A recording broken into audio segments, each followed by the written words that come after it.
tous, bienvenue à notre conseil d'administration du mois de novembre 2018.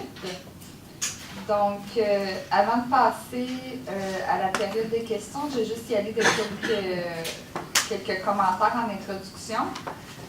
Donc, suite aux sommes considérables qui ont été investies dans notre offre de services de transport en commun au cours de la dernière année, force est de constater encore ce mois-ci que ces ajouts de services portent leurs fruits avec un achalandage toujours en hausse de 9,6 pour le mois d'octobre, ce qui nous amène à un cumulatif pour l'année de 6,4 en date du 31 octobre. Comme je l'ai dit à plusieurs reprises, plus on ajoute du service, plus on crée de la demande et la STO connaît actuellement l'une des plus grandes croissances d'achalandage au Canada. Cette hausse de titres se traduit concrètement sur le terrain par une hausse de 15 des montées sur notre réseau. Et je parle ici de la validation des cartes à puce, comparativement à une hausse de 2,75 à pareille date l'an dernier.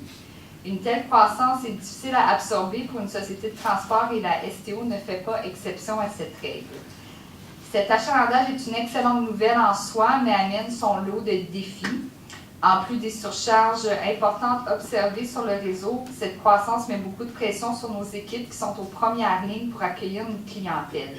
Au quotidien, l'équipe au service de l'entretien doit s'assurer qu'un nombre grandissant de véhicules soit apte à prendre la route et chaque véhicule supplémentaire qui sort du garage est ajouté pour bonifier le réseau. Les chauffeurs et les inspecteurs transigent avec de plus en plus d'usagers qui sont parfois mécontents.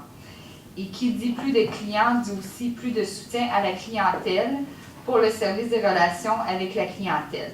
C'est pourquoi je remercie les usagers pour leur patience, mais aussi l'équipe de la STO pour le travail sans relâche au quotidien qui est fait avec rigueur et vaillance, et ce malgré la critique qui peut venir.